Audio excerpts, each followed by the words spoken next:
Do you know that there is a problem with tipping, but there's also power in it? We're going to explore all that and a ton more, all on tips, all on today's show. Let's do it. Salon owners are some of the most amazing people on planet Earth. The only problem is sometimes their hearts are so big and they give so much of themselves to their staff and guests that it creates unintended consequences. Our goal is to change the industry by elevating the way the rest of the world sees salons, spas, and barbershops and give it the credibility that it truly deserves. This is the Salon Owner Evo Revo Show. Today's podcast is brought to you by Salon Scale, allowing you to charge by what you know, not by what you feel. What's going on, guys? Welcome to today's show. My name is Jason Everett, and with me is Mr. Doug Campbell. What's going on, Doug? How's it going? It's a beautiful day here in Florida. Yeah, it's not bad here in California either. I'm sorry if you live somewhere cold or not as awesome, but I would just let you, through the power of either seeing out my window or listening, I hope that you, yes, get jealous of Florida and California. That was the honest goal of that. But we want to talk today about tips. We want to talk today about tips and some of the goods and bads about tipping in the industry. You guys might be familiar with the FICA tip tax credit that's working on getting sent out and approved. And there's a lot of different things. But if you've ever been hit with, like, Doug, I've heard people talk about this, right? In salons, been hit with like crazy bills that they weren't prepared for because they were paying, taxes on their employees' tips. And there's a lot of different things that if you don't use your tips properly inside the salon, there's honestly a lot of pitfalls, right? I think owners can use it wrong, staff can use it wrong. And there's a lot of challenges I think we need to talk about today to make sure that salons can navigate tips well. Yeah. I think one of the biggest things is somehow or another tips got put into a different category rather than ordinary income. Right. So therefore it gets treated differently. It's mad money. It's just extra money. And I don't look at that as my real income, but you have to, because that's part of what you're doing as a job. And as a business owner, I mean, you got to look at that and say, look, I've got to make sure I'm accounting for the matching taxes that I'm having to pay on tips. And I can't fall into the trap of, well, I'm going to try to figure out ways that they don't have to report all their tips. And I'm going to reduce the amount of tips that go through their paychecks, or under some illusion that if I just put it on them and it's they've got to deal with the taxes. That doesn't work. And if you get caught, you're going to be in big time trouble. So let's rewind back to, Doug, I think one of the biggest issues in tipping that exists in the industry is people underreport their actual income because of tips, and it leads to people not realizing how much income is to be earned inside this industry. I mean, for a stylist to be able to earn six figures, to be able to earn $100,000 is not uncommon by any means inside our world. Is that we know lots of salon owners that have a stylist that makes six figures and a healthy income and living from being a stylist without having to go to school for 4 years. You can outbill people who do other really incredible jobs. And a lot of that stems from people saying, well, you can't really make money as a stylist because through the reporting that often gets done, people go, well, hey, you can only earn $30,000, $40,000 a year as a stylist, which is not true, right? And if they actually reported tipping and things like that are a part of their regular income. And by the way, if you know this is a hot topic, type in hot topic, because if you're watching on the video, you can type it in, because I think this is one of the core issues, Doug, is that people think, well, tipping is just extra, or it's a bonus, or it's, like you said, it's my mad money and it doesn't really count as my income, so I only make this much. But if you factor in that other 15 or 20% in income, there's a massive opportunity to be made here for stylists who work behind the chair, for massage therapists, and for other areas. But this is also one of the caveats, and again, we're going to bounce around and then kind of like go back and go through this in order. But this is one of the things I think a lot of people get hung up on, is if you don't factor it in and consider it part of their normal income and their regular rate of pay, what ends up happening is that then they go, well, I'm going to just go and work for myself so I can keep all of my money.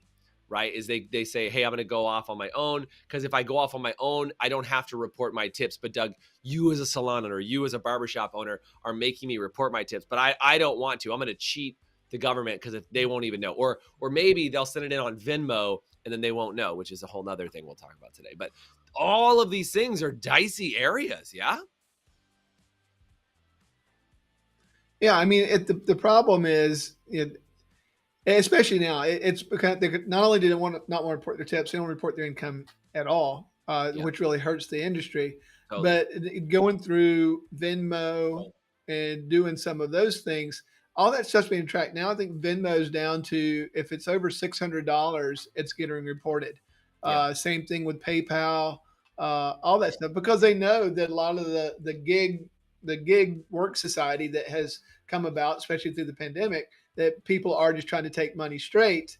And it's always I always find that interesting how some people think it's just okay to not pay their taxes, yet they claim the discount or the tax credit for their children, but they don't want to pay taxes in to begin with.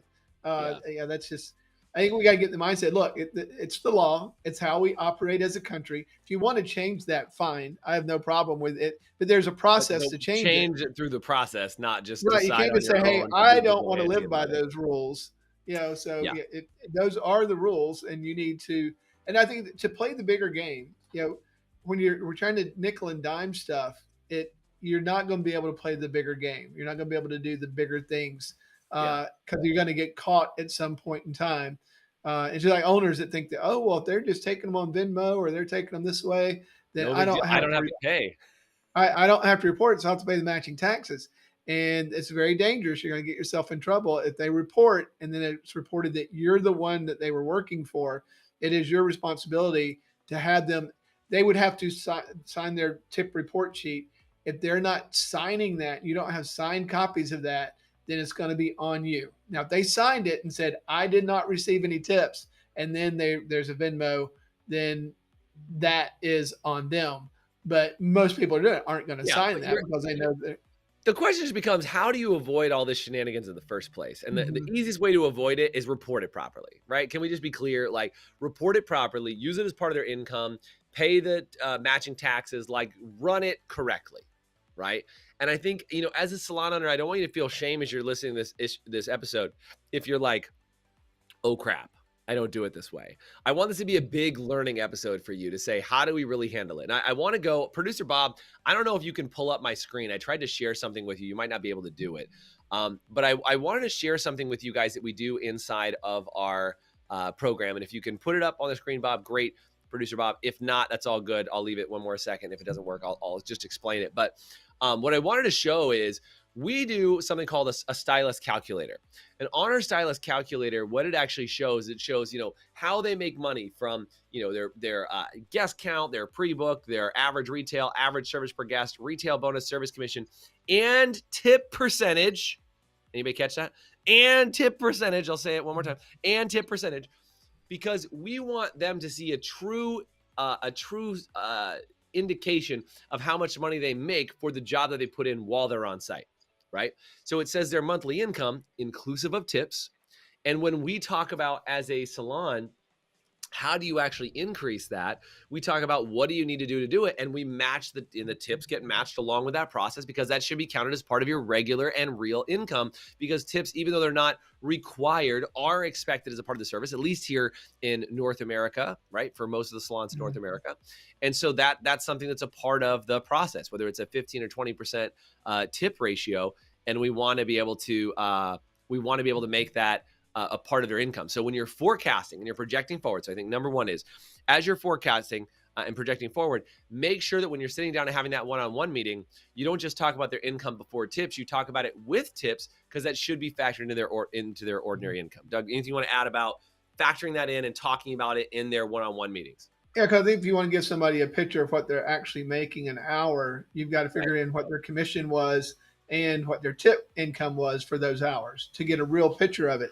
I think the big thing is that getting people educated on that we got to treat, if you treat that like real money, and so it goes onto your W-2, which gives you more borrowing power to purchase a house or purchase a car or do any of those things. Yep. But also just in budgeting in itself. If the tips are landing outside of your budget, then there's a lot of things that you're not able to do what you could if you put it inside your budget, if you manage that money. Sure. Because the idea is the mind says like, oh, that money I just don't have to worry about. And that I don't know why I'm not getting ahead. Well, because 20% of your income you're not paying attention to. Right. It's like anything. The more you pay attention to something, the you can move those numbers. So is it paying off debt? Is it investing in some kind of investment for your future? Is it putting it into a retirement fund?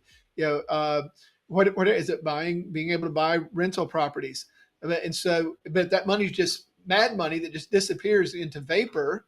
Right. Then also, it's like, do I need to change some of my habits? Am I spending Yeah. entirely too much money going out? Or, I use my tips to go to Starbucks, and holy crap, I'm spending $1,000 a month on Starbucks. You know, Right. I Totally. think when you lose Yeah, that vision, and I think as owners, it's important to have those conversations with your team so that mhm. you're helping them to understand it. The more financial understanding, it's like one of the trainings we got inside the group is profitable stylist. And it's not about being profitable from the stylist, it's about you coaching the stylist how to manage their money well so that they're able to get to the place that they need to get to, which is good for you as a business. If people feel like they're really moving forward, looking, their life is moving forward, working for you, then they're going to want to work for you longer. And this makes a huge difference, right? Let's say you have a stylist making $50,000 a year before tips, and 60, because again, 20% would be $60,000 a year if you calculate their tips. Or if they're doing 100K a year, that's $120,000 a year when you include tips. So if you look at that from a standpoint of growth and opportunity, you want your stylist to be earning as much income as possible so they can qualify for a better car, a better house, create more opportunity to be able to give back to charitable organizations, their church, whatever they want to do. And so, how do you continue to ascend them through that? You make sure that you factor in their tips, in their income. Guys, we got to take a quick break. When we come back, we're going to talk about one of the biggest, dangerous, craziest things that salon owners do that we find with tips. And you're going to want to hear exactly what that is and prevent yourself from doing it all when we come back after the short break. We'll be right back. Hey, HPSA listeners, let me ask you this. Are you tired of not knowing what your hair color is costing you on every appointment and watching it chew up your profit? Well, with Salon Scale, we take the guesswork out for you. Using a mobile app paired with a Bluetooth scale, Salon Scale will tell you exactly what your color is costing you on every bowl mix down to the gram.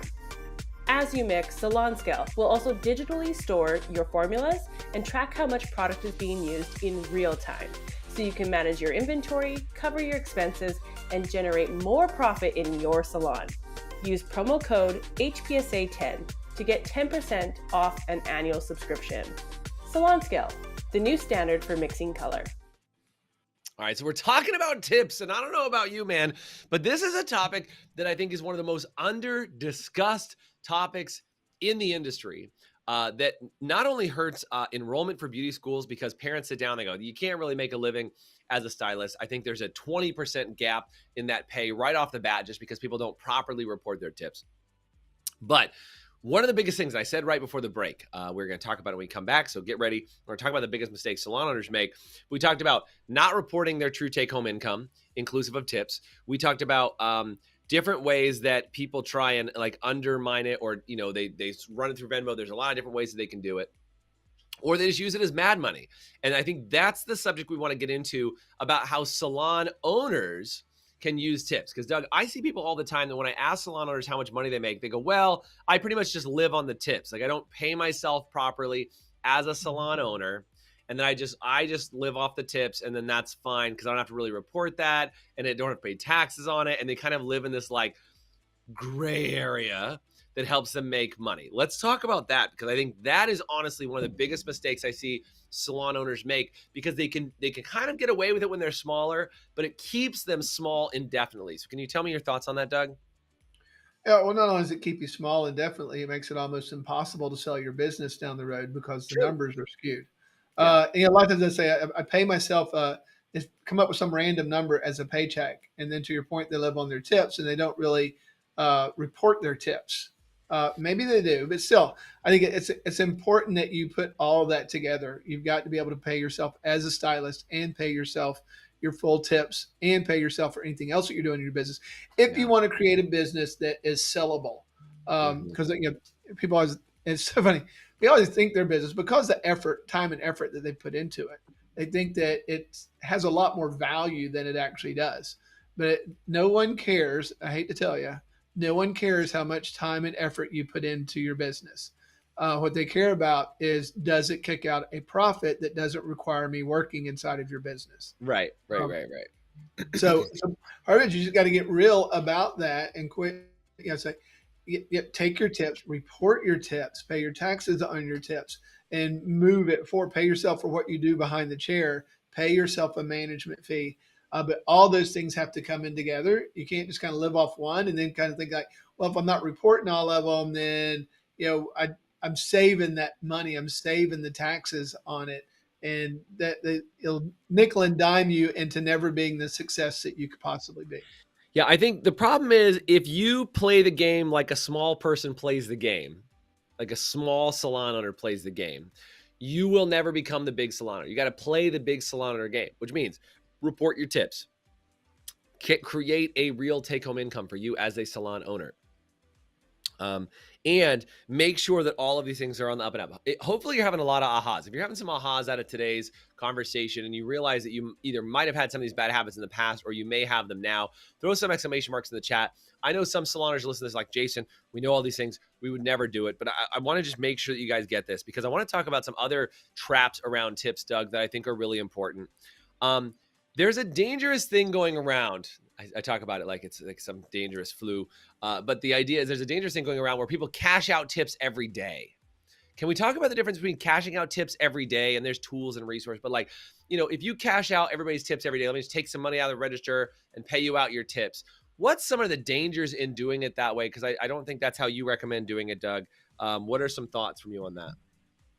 Yeah, well, I mean, the problem is that they got money in their pocket, so it spends quicker. Again, Money to burn, money to burn. right. We're trying to help people budget, getting their money in chunks, expectable chunks, and then budgeting accordingly will help, because I was like, I got some money, I got some cash flow. I mean, the other problem for a business owner is you're having to constantly go get change from the bank because you're sucking money out of the till to pay out tips all the time. I've talked before, and it's like, yeah, I have to go get change from it every day. And like, why? And it's like, well, we pay our tips every night. I was like, why? That's not helpful to your. They may feel like it is because they always have cash in their pocket, but you're not really helping them any. It's like them having the discipline of waiting 2 weeks to get those tips in their pocket will help them to manage that better. And it's I'm not a fan of the tip right out. I don't think it's helpful to them. I know it's not helpful for the salon to be running that much cash through there. I want to take this opportunity to talk about this, and I don't know if you guys know this conceptually, but if you can get people on depending on how you pay out your salon, you either pay out on the 1st and the 15th, or like every other week, or you pay out weekly, or in this case, we're talking about paying out on tips daily. Now, obviously, that is different from payroll to tips. We're saying what Doug is talking about is just pay out tips as you do their regular paycheck, whether that's weekly, twice a month, however it ends up flowing for you, or every other week. And the reason for that, if you don't know this, is that people will learn to be better stewards with their money, better keepers of their money, better budgeters with their money, if you give them a range of time for them to plan to use their money. If you give people money every single day, if you just cash them out at the end of the day, whether it's tips or a paycheck or anything like that, they will become, in my opinion, a bad way, addicted to spending all their money immediately and then needing more tomorrow. It's like a drug habit. It's like you don't want them to have that cash every day. Now, I want to also frame this up, though, because this is going to be a little controversial here, is that, you can get paid out on like DoorDash or Uber or those kind of places. You can get paid out the exact same day if you're willing to take a little bit less money. And this is like the drug addict kind of scenario, right? Is that if you can just work and immediately get paid, then you have to go to work tomorrow because you've already spent your money. And I see this trap happen all the time. And by the way, we'll talk about Venmo as one of these other traps that kind of happens here, because I see this stuff happen all the time, right? Is that people say, well, hey, I don't pay a fee to use Venmo. And Doug, we'll talk about that, right? Like people go, oh, well, I'll let you get your tips through Venmo instead of getting cash tips, so we don't have to report it and all this other stuff. I mean, number one, Venmo's reporting your tips. You make more than $600 a year in tips, Venmo's going to report you. But the other thing I see people do is they like, oh, I have $100 in Venmo. I need that tonight. Like, I need to go clubbing. I need to go out. I want to buy some shoes. I want to do whatever it is. I want that money right now. And then they end up still paying the fee to get access to their money instead of waiting and being disciplined to wait that 2 or 3 days. Because Venmo is evil, man. It'll literally say, you want that money right now? We'll charge you for it. Right? It's like it's a loan shark, like saying, like, if you want that now, I'm gonna take a piece of it or wait 2 or 3 days. And I think what we're trying to do with the salon spa industry is elevate the world's perception by making salon owners and stylists more disciplined with their money, better investors, being better their lifestyle. And so if we as salon owners, spa owners, and barbershop owners, if you work to help teach them to have a little bit of financial discipline. We're just talking a little of financial discipline, to wait a couple days to get a deposit in their bank, to wait until the end of the week for them to get their money. You will actually teach them more. This sounds very old of me, Doug. Fiscal responsibility. But fiscal responsibility for sometimes, these 20-year-olds that are working inside your salon that are like, I need money for tonight. Like, how do I get it? And again, at the beginning of the show, I say saloners have such big hearts that they end up hurting themselves because they don't know what they're doing. So with you paying your staff out every single day, in my opinion, I don't know if it applies to you, Doug, but in my opinion, that is actually hurting your team when you pay them out every single day, because you're teaching them how to be less financially disciplined, because they're not going to do great things with that money they get right away. They're going to spend it and it'll be gone and they want it again tomorrow. That's kind of how it works. Drip money on people. I think one of the things too is, like, so if you ever want your team to be the ones that buy you out down the road, you better be teaching them some financial responsibility so they have the money to buy you out down the road. I mean, it's just one of those things. Like I said, they're going to work with you longer if you show them how they can move forward, really move forward. I'll tell you, someone that's broke at $30,000 because they don't know how to manage their money is going to be broke at $100,000. That's right. Well, and it's just the way that it works. Broke just being defined as like they're going to have more month than their money, right? Is there like they're going to get in a month and they have nothing saved. So if you can figure out how to be in a somewhat disciplined scenario when you have 30,000, then you'll have the same at 60, have the same at 90, the same at 150, the same at $200,000, is you'll understand that there's some responsibility that comes with earning money. And again, I think that's the responsibility. Unfortunately, the school system doesn't teach kids about money. And so when they graduate beauty school, when they graduate high school, when they come to you, they've not been taught any sort of financial responsibility. So if you continue to feed that habit of a lack of financial responsibility with tips, and this is just one area, right? With tips, if you continue to feed into that, it's going to create more problems. It's going to create more chaos. And you're not going to get them to elevate their lives as much as you want them to. You want them, like I said, to be able to purchase the cars, purchase the houses, be able to have a down payment. And then again, what would be the next step in responsibility of purchasing a car, purchasing a house? Well, maybe buying a business or investing in another location with you, or being a part of that investor team who buys out the next location or buys you out in the future. I know so many saloners that you hear this, you're like, well, I'm not ever planning to sell. I'm going to be here till I'm 90 years old doing this forever. We just want them to have the availability to be that financially responsible to do it, even if you weren't that responsible when you were younger to be able to do it. Doug, I'm just trying to make sure we covered all the things we want to talk about here on this subject. But man, I feel like this is helpful. If it is, guys, do me a favor and type helpful in the chat, or say what's been the most helpful for you, or mouth off and tell us we're full of crap. I'll take that one too. But I really want to know if you're getting some value out of this.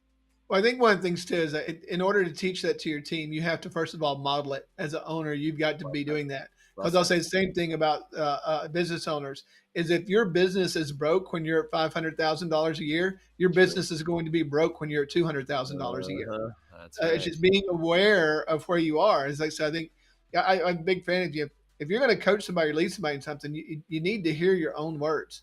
Yeah. So you need to take responsibility, because then you're going to have the real life experience of doing it that way and the benefits of doing it that way, which is going to make you more authentic and believable when you're coaching your team.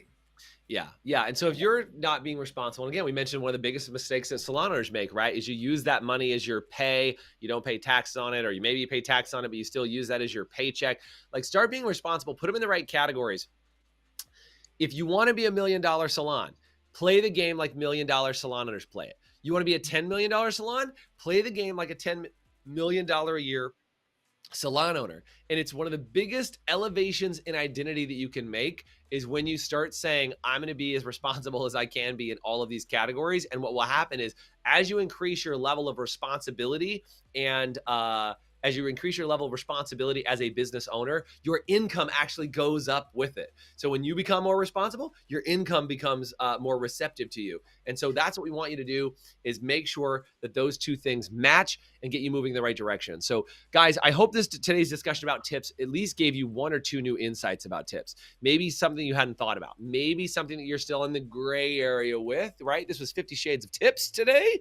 50 Shades of Tips and how you can actually make sure that you're doing things on the up and up and actually getting your staff the credit that they deserve. And for you too, making sure that you use tips appropriately. And especially in those one-on-one sessions, I can't emphasize that enough. I'll leave you with this final thought, is make sure you're in one-on-one sessions. You're planning out their tip income as part of their regular income. So they look at it as part of their income. And when somebody says, I want to be able to make $100,000 a year, we'll factor in their tips to show when they do that. Cause that means they're going to be making, 85, 90 a year. Well, 80, 85 a year plus tips on top of that's going to get them to about $100,000. So make sure you celebrate the actual win that they get them there with their tips and everything else, record it, report on it properly, pay your taxes on it, and become a bigger, badder business owner. That's it for today. Have a good one, guys. Enjoy, and we'll see you on another podcast really soon. If you have not subscribed yet to the podcast or you haven't given us a rating, I don't know if you know, but we can't reach more salon owners unless you help us by giving us a rating, liking, and commenting on these videos. The more you do,